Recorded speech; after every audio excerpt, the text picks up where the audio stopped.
저희가 이제 금요기도회의 말씀 전하고 이제 기도 인도하는 교역자들이 그 이제 각각 나름대로의 본문과 이런 걸 가지고 진행을 하다가 이제 작년 이제 말쯤부터 해가지고 작년 이제 사사분기쯤부터 해가지고 이게 그 말씀을 전하고 인도하는 사람 입장에서는 그게 좋은데 그 기도하러 오는 성도님들 입장에서는 좀 너무 혼란스러울 수 있겠다라는 생각이 들었어요. 저희가 이제 매주 이제 4명이 돌아가면서 한 번씩 이렇게 말씀을 증거하는데 이제 어떤 사람은 여기, 어떤 사람은 저기 이런 식으로 서로 다른 본문과 주제로 진행을 하다 보니까 이게 참 혼란스럽겠다라는 생각이 들어서 저희가 이제 같이 생각해보고 그리고 고민하다가 이제 작년 사사분기부터 해가지고 요 기도하면 달라진다라는 책을 가지고 12주 정도를 진행을 해보자. 일단 한번 해보자. 라고 마음을 모아서 오늘이 그 12번째 마지막 주입니다. 이제 참 되게 신기한 게 뭐냐면 요 이제 기도하면 달라진다라는 책을 이제 텍스트로 해가지고 진행하는 기도회는 12주 마지막인데 또 오늘이 2022년 첫 금요 기도회예요. 그리고 그 2022년 주제가 이제 하나님과 함께 성령님과 함께 기도와 함께라는 주제인데 또 요 12번째 기도하면 달라진다라는 이 책의 마지막 내용이 또 하나님과 동행한 사람 에녹에 대한 이야기예요. 그래서 준비를 하면서 기가 막히게 뭔가 좀 이렇게 뭔가가 좀 기묘하게 맞춰서 돌아가는 것 같은데 뭐라고 설명할 길은 없고 마치 무슨 광고에 나오는 것처럼 이게 참 좋은데 뭐라고 뭐 할 수는 이런 느낌, 그런 느낌을 가지고 오늘 이 자리에 섰습니다. 우리가 잘 아는 바와 같이 이제 에녹 하면은 하나님과 동행한 사람으로 굉장히 유명하죠. 하나님과 동행한 사람. 근데 이 하나님과 동행한 이 에녹의 이야기를 오늘 살펴보면서 하나님과 동행한다는 것의 의미, 결과, 과정, 이게 과연 어떻게 되는 걸까 좀 깊이 생각을 해보려고 합니다. 그래서 먼저 생각해 볼 게 뭐냐면 이 에녹이라는 사람이 어느 순간 갑자기 하늘에서 뚝 떨어진 사람이 아니에요. 성경에 그렇게 소개되는 사람은 딱 한 명밖에 없습니다. 멜기세덱이라고 하는 그 사람밖에 없고 나머지 사람들은 전부 다 족보가 있어요. 누구의 아들, 누구의 손자 뭐 이런 식으로 쭉 족보가 이어져 내려오는데 에녹 역시 마찬가지입니다. 창세기 5장을 보면 이것은 아담의 계보를 적은 책이니라 하면서 아담부터 시작해서 쭉 노아에 이르기까지 그 족보가 소개가 되는데 아담, 셋, 에노스, 게난, 마할랄렐, 야렛 그리고 에녹 이렇게 등장을 해요. 뭐 7대 손이죠. 셋, 넷, 다섯, 여섯. 그 이제 그거로 따지면 6번째고 아담부터 치면 이제 7번째고 이렇게 되는데 요거를 그냥 아담의 후손이야 라고 생각하고 그렇게 보는 것도 좋지만 요 바로 앞장을 가서 보면요, 창세기 4장을 가서 보면 가인의 후손이 나옵니다.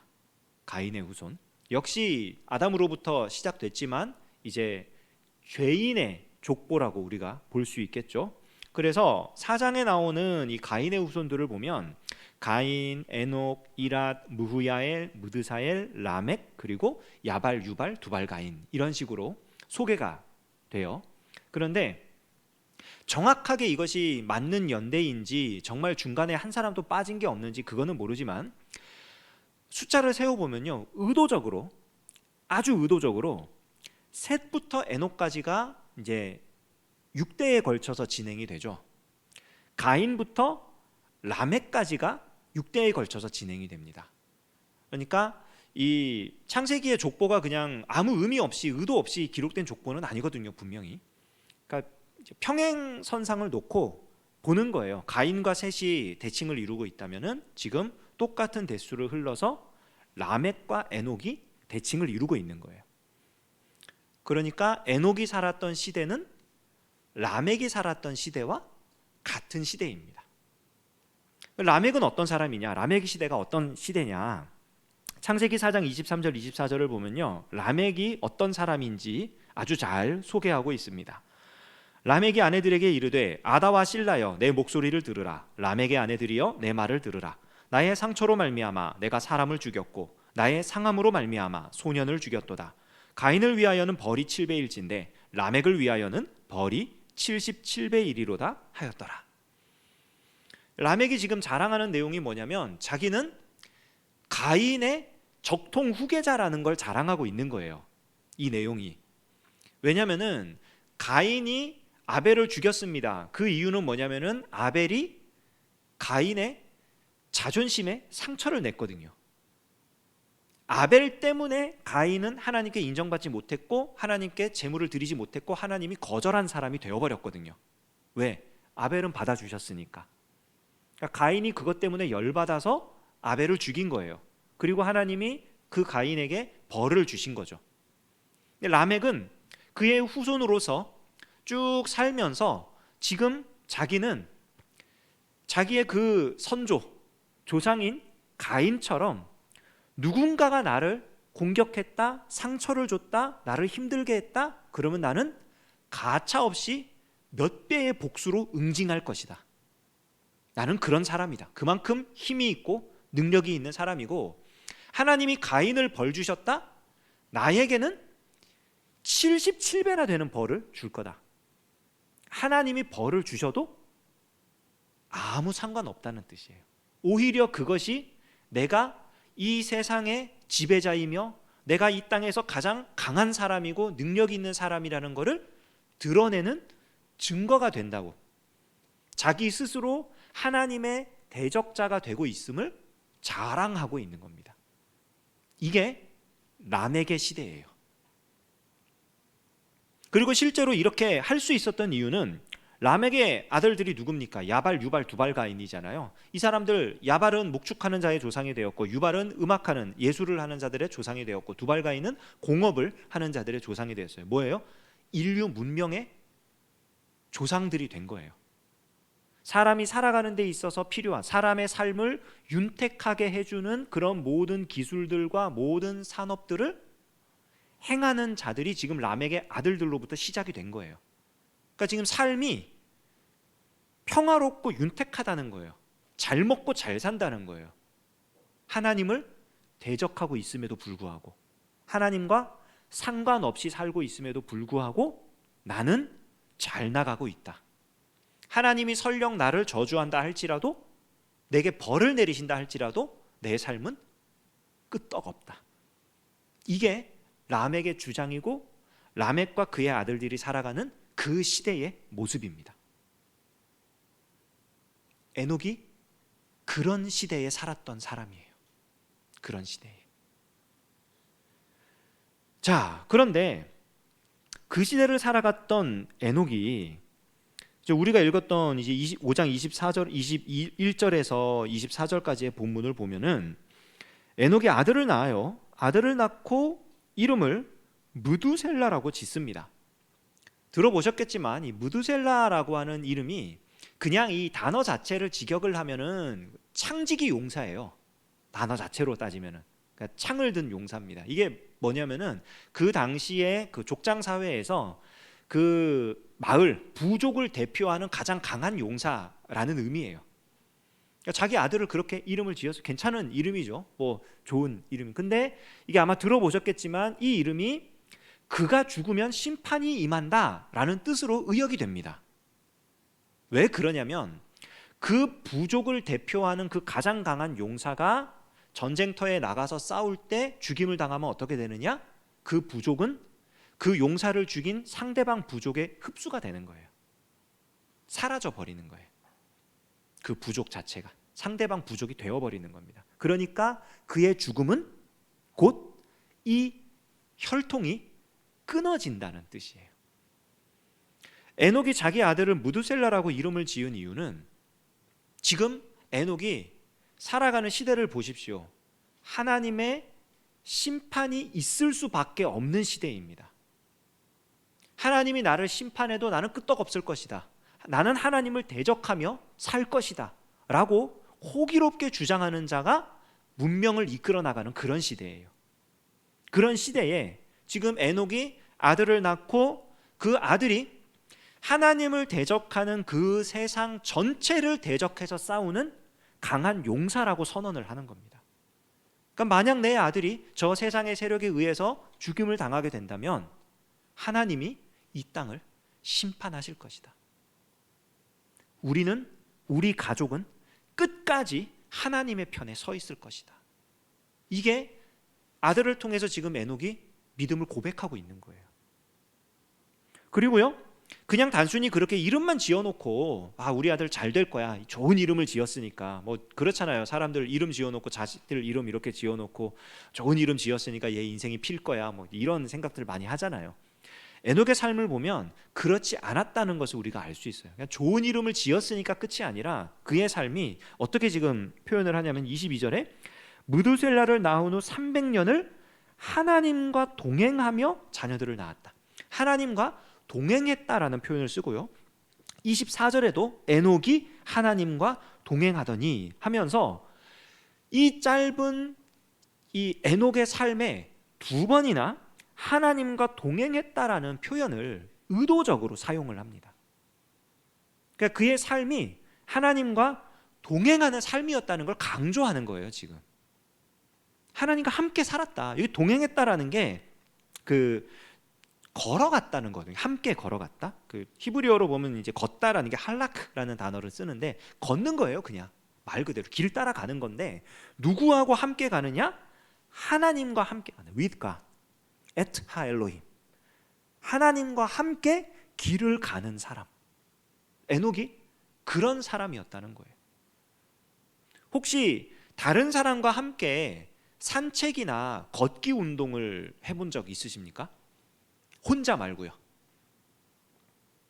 저는 혼자 걸을 때도 있고 제 아내와 함께 걸을 때도 있는데 길을 걷습니다. 참 신기한 게 뭐냐면 아내와 함께 걸으면 덜 힘들어요. 보조를 맞춰주고 함께 이야기를 하고, 뭐 숨이 찰 때는 있습니다. 계속 말을 하다 보면 쉴 새 없이 이게 막 하니까 서로 그냥 숨을 차서 헐떡거리면서 다닐 때도 있지만 덜 힘들어요. 그리고 더 많이 갔다 올 수 있어요. 혼자 가는 것보다. 인디언의 속담 중에 그런 인디언이란 표현 참 안 좋은 표현이죠. 네이티브 아메리칸, 원래 아메리카 지역에 살던 그 사람들의 속담 중에 이런 말이 있습니다. 빨리 가고 싶으면 혼자 가라. 그러나 멀리 가고 싶으면 함께 가라. 동행은 그런 힘이 있어요. 그러니까 동행한다라고 했을 때는 내가 참 포기해야 될 게 되게 많습니다. 어떤 사람과 함께 걸으면 속도를 포기해야 될 때가 있고요, 목적지를 포기해야 할 때도 있어요. 저 같은 경우에 아내와 함께 걸으면 이 두 가지를 다 포기합니다. 제가 굉장히 잘 걸어요. 20대 때는 미아리에서 흑석동까지도 걸어 왔다 갔다 해보고요. 웬만한 약속 있으면은 동대문이 됐든 뭐 저기 어디죠? 뭐 대학로가 됐든 어디가 됐든 웬만한 장소면 다 걸어갔어요. 차 안 타고 그냥 그 정도로. 그리고 아내와 이제 사귈 때도 저희 집과 아내의 집이 이렇게 야트막한 동산 하나를 넘어서 있는 거리인데 항상 걸어 다녔어요. 걷는 거 굉장히 좋아합니다. 잘합니다. 그리고 모르는 길도 그냥 계속 가요. 제가 워낙 길치여가지고 모르는 길 헤매는 게 두렵지 않아요. 가다 보면 언젠가는 끝이 나오겠지. 가다가 그래도 목적지가 안 나오면 내가 방향을 잘못 잡았구나. 그리고 반대로 가면 돼요. 그러니까 모르는 길을 걷는 걸 두려워하지 않습니다. 계속 걸어 다닐 수 있어요. 어디를 가든지. 물론 이제 남자고 이러니까 더 그렇겠죠. 아내와 함께 걸을 땐 절대 그렇게 걷지 않습니다. 무리해서 멀리 가지도 않고요, 모르는 길을 가지도 않습니다. 안전한 길, 편안한 길, 함께 대화할 수 있는 길, 그런 길만을 가죠. 어떻게 보면 이것이 내 거를 양보해야 되는, 내 거를 희생해야 되는 그런 걸로 여겨질 수도 있지만, 그러나 사실 이렇게 함께 걸을 때 나한테도 더 좋아요. 내 몸에도 무리가 덜 가고 나도 더 안전하게 다닐 수 있고요. 함께 가는 건 맞춰주는 거예요. 에녹이 하나님과 함께 걸었다? 하나님께 맞추어서 가고 있는 겁니다. 그리고 그렇게 함께 걸어갔던 그 에녹의 삶의 결과가 뭐냐면 하나님께서 그를 데려가셨다라고 표현을 합니다. 24절, 하나님이 그를 데려가심으로 세상에 있지 아니하였더라. 여기 데려가셨다라고 하는 것도 이제 라카라고 하는 이제 히브리어 동사를 쓰는데 손을 뻗어 가지고 내 앞으로 가져오는 거예요. 데려갔다. 이 물병이 여기 있는데 이렇게 뻗어서 여기로 가져오면 이게 데려간 거예요. 그러니까 에녹이 이쯤 떨어져서 하나님과 함께 걷고 있었어요. 근데 걷다가 계속 걷고 있었는데 어느 날 갑자기 하나님이 손을 뻗어서 이리 와 그러고 데리고 가신 거예요. 그랬더니 그가 세상에 있지 않았다. 요즘 많이 쓰는 표현 있죠. 있었는데요, 없었습니다. 이 표현 그대로 적용하면 돼요. 에녹이라는 사람이 살고 있었는데, 분명히 살고 있었어요. 자녀까지 낳았어요. 무두셀라뿐만이 아니라 무두셀라를 낳고 300년을 더 살면서 계속해서 자녀들을 낳았어요. 그 얘기는 뭐냐면 이 사람이 실존 인물이었다는 뜻이에요. 그의 후손들이 지금 이 땅에 살고 있다는 뜻이에요. 부모가 없는데 존재할 수 있는 자녀가 있습니까? 없습니까? 없어요. 전혀.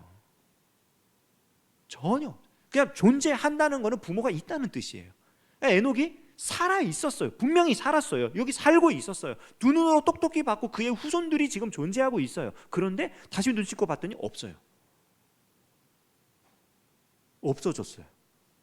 사라졌어요. 왜요? 하나님이 데려가셨거든요. 어디로 데려가셨는지 아무도 몰라요. 그 장소가 어디인지. 하나 알 수 있는 건 하나님께서 자기 옆으로 데려가셨다는 것. 하나님과 함께 있다는 것. 이 땅에서 하나님과 함께 걸어가고 있었는데 하나님이 이젠 아예 옆에 두신 거예요. 그러니까 우리는 못 찾죠. 대체 이게 어찌된 일이냐? 이 에녹의 이러한 신비로운 그런 삶의 모양에 대해서 신약 성경에 와서 힌트를 얻을 수 있는데요. 히브리서 11장을 보면 에녹에 대해서 이렇게 설명을 합니다. 히브리서 11장 5절 6절입니다. 믿음으로 에녹은 죽음을 보지 않고 옮겨졌으니 하나님이 그를 옮기심으로 다시 보이지 아니하였느니라. 그는 옮겨지기 전에 하나님을 기쁘시게 하는 자라 하는 증거를 받았느니라. 믿음이 없이는 하나님을 기쁘시게 하지 못하나니 하나님께 나아가는 자는 반드시 그가 계신 것과 또한 그가 자기를 찾는 자들에게 상 주시는 이심을 믿어야 할지니라. 여기 똑같은 표현을 씁니다. 여기 죽음을 보지 않고 옮겨졌다라는 표현 쓰잖아요. 이것도 이제 헬라어 동사로 이거는 메타피세미라고 하는 단어를 쓰는데요. 요거는 그 지하철에서 우리가 갈아타는 거 있죠. 지하철 갈아타는 거, 트랜스퍼. 그 얘기예요.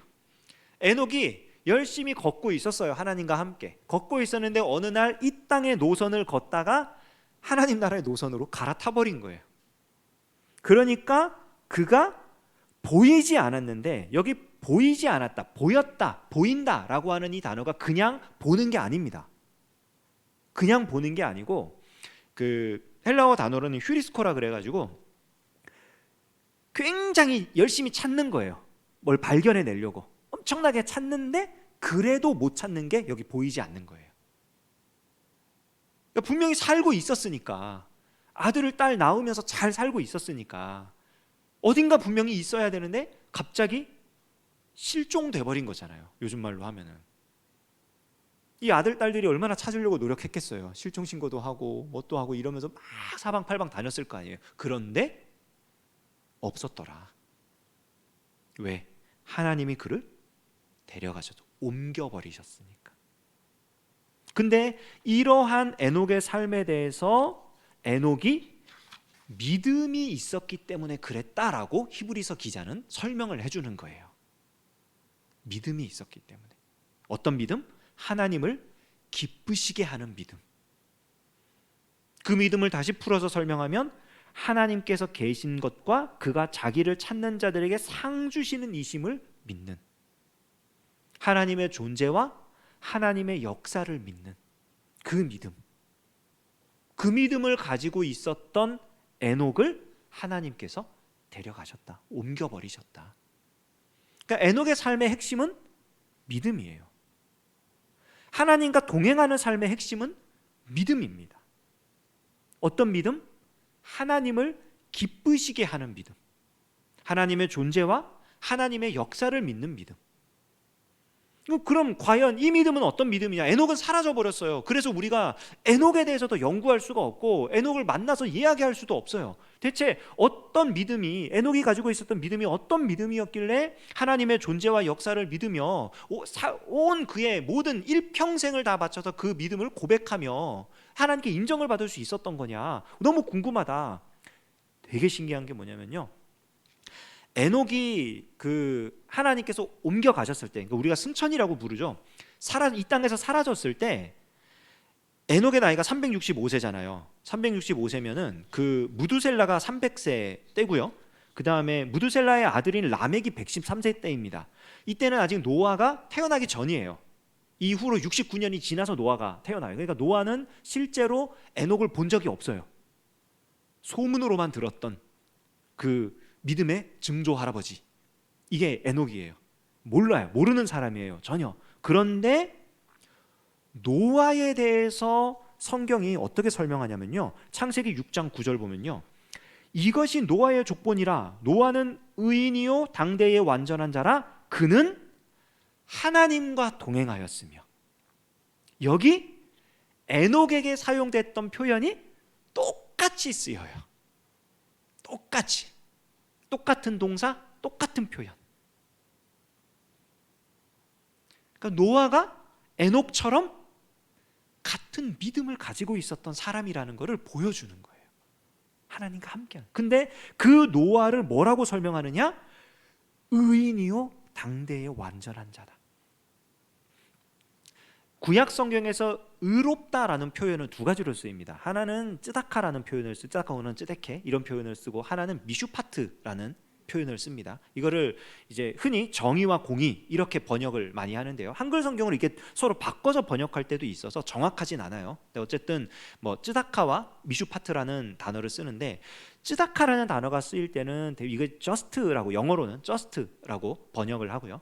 미슈파트라는 단어를 쓸 때는 righteousness라는 단어로 번역을 합니다. 둘 단어의 그 차이가 있어요. 하나는 뭐냐면, just라고 번역되는 이 쯔다카라고 하는 단어는 그 하나님과의 관계에 있어서 의로운 올바른 관계를 맺고 있는 것을 강조할 때 쯔다카라는 단어를 씁니다. 그러니까 내적인 의로움이에요. 그리고 윤리적인 의로움, 존재론적인 의로움, 이런 것들을 얘기할 때 쯔다카라는 걸 쓰고요. 미슈파트라는 걸 쓸 때는 법적인 의로움을 쓸 때, 그래서 공의로 많이 번역이 되는 겁니다. 사회적으로 올바른 일을 할 때, 윤리적으로 그런 바른 삶을 살아가는 그런 모습을 나타낼 때 미슈파트라는 단어를 씁니다. 그러니까 요거는 좀 외적인 모습이라고 볼 수가 있겠죠. 여기 노아가 의인이었다라고 했을 때 여기 의인은 쯔다카예요. 여기서 말하는 의인은, 그러니까 노아가 하나님과의 관계가 올바르게 형성되어 있었다라는 겁니다. 참 신기한 건 뭐냐면, 그런데 분명히 성경은 이 정의와 공의를 함께 말하거든요. 항상 한 쌍의 단어로 나오거든요. 쯔다카와 미슈파트가 항상 한 쌍으로 나오는데 미슈파트가 안 나와요. 여기서 노아의 삶에서. 왜 그럴까요? 공의로운 삶을 살 수가 없는 시대예요. 공의로운 삶도요, 살 수 있을 때 사는 거지 살 수 없으면 안 돼요. 못 살아요. 심판을 받아서 멸망하는 시대잖아요. 공의로운 삶이라는 것은 사회적으로 의로운 겁니다. 사회적으로 올바른 사회를 만들어가는 거예요. 그게 불가능한 거예요, 지금 노아의 시대에. 근데 그럼에도 불구하고 그가 하나님과의 관계에서 올바른 모습을 가지고 있었다. 마치 소문으로만 듣던 그의 증조 할아버지 에녹처럼. 에녹은 노아처럼 정의롭다, 공의롭다, 의롭다 이런 표현은 없었지만, 에녹의 삶에서는 어떤 그가 하나님 앞에서 바르게 살고 있었다는 증거가 어떻게 나타났느냐? 자녀를 낳았어요. 라멕을 중심으로 하는 하나님을 대적하는 사람들이 득세하고 있는 시대에 하나님을 예배하고 하나님과 동행하는 자로 남아야 한다는 그 믿음의 가르침을 이어받을, 그 삶을 이어갈 후손들을 낳았다고요. 끊임없이. 그리고 하나님과 동행하다가 사라져 갔고요. 노아는 그를 직접 본 적은 없지만 희한하게 하나님의 은혜로 에녹과 같은 삶을 살았는데, 하나님께서 그에게 주신 구원은 어떤 구원이었습니까? 갑자기 노아가 혼자 사라져 버리는 게 아니라 노아와 그의 자녀들이 방주를 통해서 이 세상에서 구원을 받는, 이제는 에녹처럼 이쪽 사람이 사라진 게 아니라 하나님을 대적하던 세상 사람들이 사라져 버렸어요. 이 사라짐은 그냥 사라진 게 아니라 심판으로 멸망해 버린 거죠. 그리고 노아는 새로운 세상을 만들어가는 조상이 됩니다. 정의로운 노아가 공의로운 나라를 만들어갈 기회를 얻게 된 거죠. 하나님과의 동행이요, 우리는 하나님과 동행하면은 그 결과를 생각해요. 와, 에녹이 하나님과 동행해서 하늘나라 갔어. 하늘나라 가는 게 하나님과 동행하는 최종 목표야.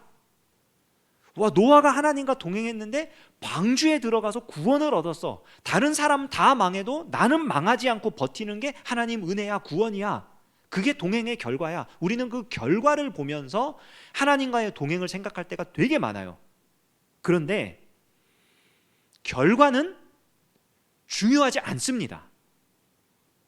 에녹에게는 그냥 에녹 개인을 데려가신 걸로 하나님이 은혜를 베푸신 거고요.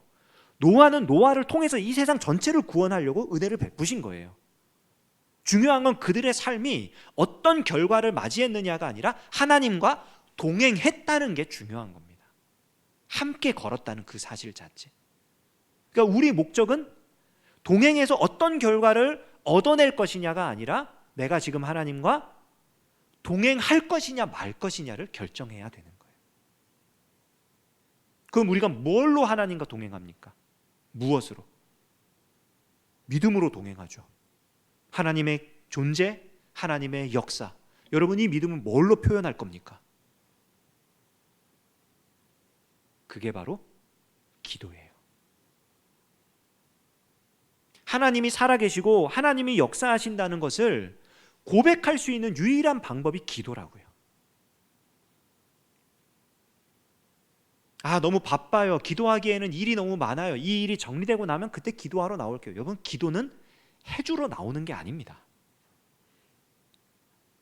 지금 그 태도는 기도해주러 나오는 거예요. 그 얘기는 뭐예요? 하나님의 존재와 하나님의 역사보다 내 실력과 내 능력이 더 우선되는 거예요. 내가 일단 해놓고 다 정리해놓고, 그리고 하나님은 내가 나중에 찾아주든지 말든지 선택해서 할게요. 진짜 하나님의 존재와 하나님의 역사를 믿는다면 먼저 기도합니다. 기도하지 않을 수가 없습니다. 저한테 영향을 많이 준 목회자분들, 목사님들 가운데에 그래도 가장 큰 영향을 주신 분은 아무래도 우리가 처음 예수님 믿을 때 은혜를 끼친 그런, 그때 설교해 주신 그런 목사님들, 그런 있잖아요. 그러니까 저도 자라난 교회에서 이렇게 만났던 그런 목사님들, 목회자분들, 이런 분들의 영향을 참 많이 받았는데, 그 중에 한 분 같은 경우에 이제 뭐 부흥회나 뭐 이런 거 이제 인도, 뭐 수련회나 이런 걸 인도하잖아요. 그러면 참 재밌는 게, 뭐 재밌다기보다는 그게 뭐냐면, 이분은 딱 설교를 하려고 올라올 때 원고를 안 가지고 올라오세요. 성경책만 들고 이렇게 올라와서 그 자리에서 설교를 막 해요. 근데 이제 은혜를 받고 그러는 겁니다. 뭐 물론 그게 뭐 잘하는 거냐 못하는 거냐 이렇게 따져봤을 때는 뭐 서로 다르니까 스타일이 그럴 수 있는데, 성경책 들고 오는 것, 처음에는 저는 그것만 눈에 보이니까, 아, 설교는 저렇게 성경책만 들고 올라가서 해야 되는구나, 뭐 이러면서 어린 마음에 10대 때 은혜 막 처음 받았을 때 그렇게 생각을 했었는데, 나중에 점점 시간이 지나면서 그분이 어떻게 설교를 준비하는가에 더 관심이 가게 되더라고요, 자연스럽게. 근데 참 되게 놀라운 걸 발견했어요. 그분이 만약에 예를 들어서 저녁 집회를 한번 하잖아요. 그러면은 설교도 또 옛날 분들은 왜 그렇게 길게 해요? 설교만 1시간 반, 2시간 이렇게 하잖아요. 그 집회 전에, 설교하기 전에 혼자 2시간씩 기도를 하고 오시는 거예요. 딴 데 가가지고 2시간씩 기도를 하고, 그러고 이게 해마다 보는데 안 바뀌어요. 계속 그렇게. 근데 더 신기한 건 뭐냐면은 그 부흥회를 한다 뭐 한다 그러면 했던 설교 또 하잖아요. 부흥회 때마다 새로운 본문 정해가지고 새로운 제목 가지고 이렇게 해석해가지고 뭐 하고 설교 준비하는 부흥사가 어디 있습니까 세상에. 딱 레파토리가 있단 말이에요. 딱 준비되어 있는 2박 3일이면 2박 3일, 3박 4일이면 3박 4일 이런 걸 가지고 얼마나 이제 그걸 잘 요리해내느냐 그런 건데, 해마다 들어도 똑같은 얘기인데 해마다 들어도 해마다 봐도 그분은 똑같은 설교를 하는 분이 본인이 설교하기 전에 2시간 동안 기도하고 오는 거예요. 매번 빠지지 않고. 깜짝 놀랐어요. 예전에 되게 유명했던 그 올네이션스 경배와 찬양 팀이 있죠. 그 하용조 목사님의 동생인가요? 그 하스테반 선교사님이 인도하셨던. 깜짝 놀랐어요. 그분이 그 팀은 예전에 이제 목요일마다 그 찬양 집회를 열었으니까 목요일 그 집회를 위해서 금요일부터 준비를 하는 거죠. 금요일부터 다음 주 목요일 거를 준비를 하는데, 그 일주일 동안 준비를 하는데 그 하스데반 선교사님이 기도하는 시간이 60시간이래요. 일주일 동안 준비를 하는데 기도하는 시간이 60시간이래요. 깜짝 놀랐어요. 제가 흉내를 내려고 해본 적이 있습니다. 흉내를 내려고 계산을 해봤는데 불가능하더라고요. 이건 아니야. 할 수가 없더라고요. 뭐 물론 학생 시절이고 이랬기 때문에 이거는 수업도 들어야 되고 뭐 또 해야 되고 뭐 또 해야 되는데 불가능한 일이에요. 근데 그렇게. 왜요? 하나님께 매달리는 거예요. 하나님의 역사와 하나님의 존재를, 그 간절한 모든 걸 쏟아붓는 그 기도를 통해서 고백을 하는 거예요.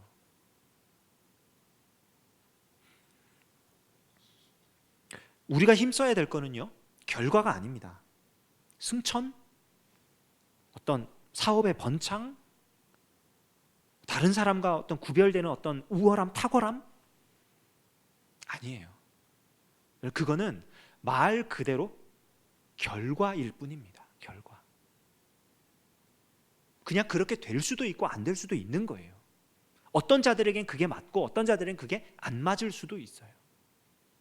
그러나 어떤 결과가 오든지 상관없이 우리 모두가 동일하게 힘쓸 수 있는 게 있어요. 그게 바로 기도입니다. 하나님과 동행한다는 삶의 증거를 나타낼 수 있는 우리가 힘써야 할 유일한 것, 그게 기도예요. 기도. 에녹이나 노아는 아니지만 구약 성경에 보면 하나님과 함께하는 삶으로 유명한, 너무나 유명한 한 사람이 또 있지요. 다윗 왕입니다. 그가 시편 141편에 하나님과 함께하고 싶은 그의 마음을 기도로 이렇게 표현을 해요. 요거는 한번 같이 읽어볼게요. 시편 141편인데요 1절부터 10절까지 읽을 건데 너무 빠르지도 않고 너무 느리지도 않고 내가 정말 이렇게 기도하고 있다라고 생각하면서 저희가 한번 읽어보도록 하겠습니다. 같이 읽어볼게요. 시작. 여호와여, 내가 주를 불렀사오니 속히 내게 오시옵소서. 내가 주께 부르짖을 때에 내 음성에 귀를 기울이소서. 나의 기도가 주의 앞에 분향함과 같이 되며 나의 손 드는 것이 저녁 제사같이 되게 하소서. 여호와여, 내 입에 파수꾼을 세우시고 내 입술의 문을 지키소서. 내 마음이 악한 일에 기울어 죄악을 행하는 자들과 함께 악을 행하지 말게 하시며 그들의 진수성찬을 먹지 말게 하소서. 의인이 나를 칠지라도 은혜로 여기며 책망할지라도 머리에 기름같이 여겨서 내 머리가 이를 거절하지 아니할지라. 그들의 재난 중에도 내가 항상 기도하리로다. 그들의 재판관들이 바위 곁에 내려 던져졌도다. 내 말이 닮으로 무리가 들으리로다. 사람이 밭가라 흙을 부스러뜨림 같이 우리의 해골이 스올 입구에 흩어졌도다. 주 여호와여, 내 눈이 주께 향하며 내가 주께 피하오니 내 영혼을 빈궁한 대로 버려두지 마옵소서. 나를 지키사 그들이 나를 잡으려고 놓은 올무와 악을 행하는 자들의 함정에서 벗어나게 하옵소서. 악인은 자기 그물에 걸리게 하시고 나만은 온전히 면하게 하소서.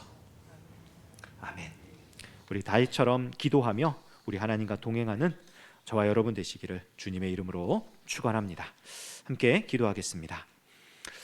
주님, 하나님과의 동행이 평생의 습관이었던 에녹처럼 우리 역시 주님과 동행을 이어갈 수 있게 하여 주시옵소서.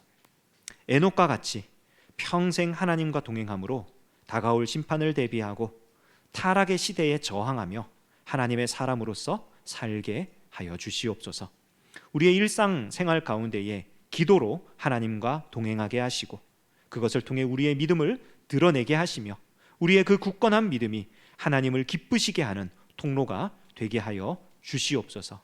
매일 새벽, 매일 아침, 매일 오후, 매일 저녁 언제가 되었든 하나님께 나아와 기도하게 하시고 우리 하나님의 마음을 알아가며 하나님과 동행하는 우리 모두가 되게 하여 주시옵소서. 예수님의 이름으로 기도합니다. 아멘. 우리 찬송가